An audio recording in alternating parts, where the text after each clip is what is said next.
Livre des Actes des Apôtres, chapitre 10. Il y avait à Césarée un homme du nom de Corneille, centurion de la cohorte appelée Italique. C'était quelqu'un de grande piété qui craignait Dieu, lui et tous les gens de sa maison. Il faisait de larges aumônes au peuple juif et priait Dieu sans cesse. Vers la 9e heure du jour, il eut la vision très claire d'un ange de Dieu qui entrait chez lui et lui disait « Corneille !» Celui-ci le fixa du regard et saisi de crainte demanda « Qu'y a-t-il, Seigneur ?» L'ange lui répondit « Tes prières et tes aumônes sont montées devant Dieu pour qu'il se souvienne de toi.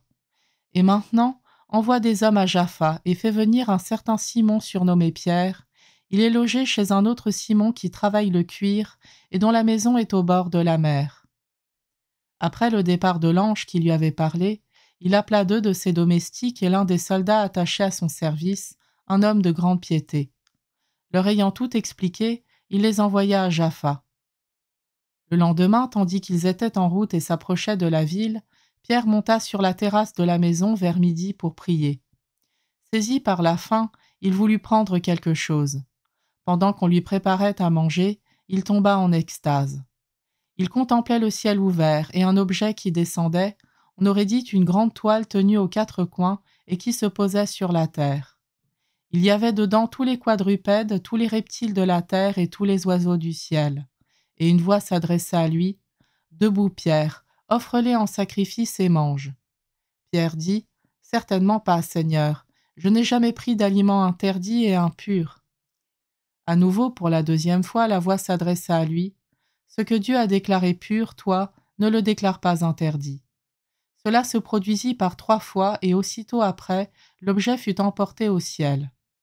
Comme Pierre était tout perplexe sur ce que pouvait signifier cette vision, voici que les envoyés de Corneille, s'étant renseignés sur la maison de Simon, survinrent à la porte. Ils appelèrent pour demander « Est-ce que Simon, surnommé Pierre, est logé ici ?» Comme Pierre réfléchissait encore à sa vision, l'Esprit lui dit « Voilà 3 hommes qui te cherchent.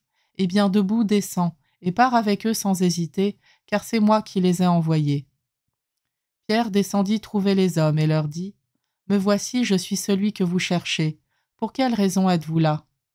Ils répondirent « Le centurion Corneille, un homme juste qui craint Dieu et à qui toute la nation juive rend un bon témoignage, a été averti par un ange saint de te faire venir chez lui et d'écouter tes paroles. » Il les fit entrer et leur donna l'hospitalité.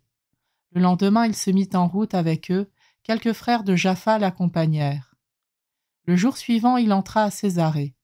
Corneille les attendait et avait rassemblé sa famille et ses amis les plus proches. Comme Pierre arrivait, Corneille vint à sa rencontre et tombant à ses pieds, il se prosterna. Mais Pierre le releva en disant « Lève-toi, je ne suis qu'un homme, moi aussi. » Tout en conversant avec lui, il entra et il trouva beaucoup de gens réunis. Il leur dit « Vous savez qu'un juif n'est pas autorisé à fréquenter un étranger ni à entrer en contact avec lui. Mais à moi, Dieu a montré qu'il ne fallait déclarer interdit ou impur aucun être humain. C'est pourquoi, quand vous m'avez envoyé chercher, je suis venu sans réticence. J'aimerais donc savoir pour quelle raison vous m'avez envoyé chercher. » Corneille dit alors « Il y a maintenant 4 jours, j'étais en train de prier chez moi, à la 9e heure, au milieu de l'après-midi, quand un homme aux vêtements éclatants se tint devant moi et me dit « Corneille, ta prière a été exaucée et Dieu s'est souvenu de tes aumônes. Envoie donc quelqu'un à Jaffa pour convoquer Simon, surnommé Pierre. Il est logé chez un autre Simon qui travaille le cuir et dont la maison est au bord de la mer. Je t'ai donc aussitôt envoyé chercher, et toi en venant tu as bien agi. Maintenant donc nous sommes tous là devant Dieu pour écouter tout ce que le Seigneur t'a chargé de nous dire. » Alors Pierre prit la parole et dit « En vérité, je le comprends, Dieu est impartial, il accueille quelle que soit la nation celui qui le craint et dont les œuvres sont justes. Telle est la parole qu'il a envoyée aux fils d'Israël en leur annonçant la bonne nouvelle de la paix par Jésus-Christ, lui qui est le Seigneur de tous. Vous savez ce qui s'est passé à travers tout le pays des Juifs, depuis les commencements en Galilée après le baptême proclamé par Jean. Jésus de Nazareth, Dieu lui a donné l'onction d'Esprit Saint et de puissance. Là où il passait, il faisait le bien et guérissait tous ceux qui étaient sous le pouvoir du diable, car Dieu était avec lui.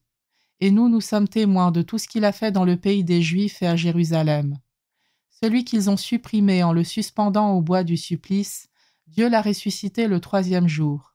Il lui a donné de se manifester, non pas à tout le peuple, mais à des témoins que Dieu avait choisis d'avance, à nous qui avons mangé et bu avec lui après sa résurrection d'entre les morts. Dieu nous a chargés d'annoncer au peuple et de témoigner que lui-même l'a établi juge des vivants et des morts. C'est à Jésus que tous les prophètes rendent ce témoignage. Quiconque croit en lui reçoit par son nom le pardon de ses péchés. Pierre parlait encore quand l'Esprit Saint descendit sur tous ceux qui écoutaient la parole. Les croyants qui accompagnaient Pierre et qui étaient juifs d'origine furent stupéfaits de voir que même sur les nations, le don de l'Esprit Saint avait été répandu. En effet, on les entendait parler en langue et chanter la grandeur de Dieu. Pierre dit alors, « Quelqu'un peut-il refuser l'eau du baptême à ces gens qui ont reçu l'Esprit Saint tout comme nous ?» Et il donna l'ordre de les baptiser au nom de Jésus-Christ. Alors ils lui demandèrent de rester quelques jours avec eux.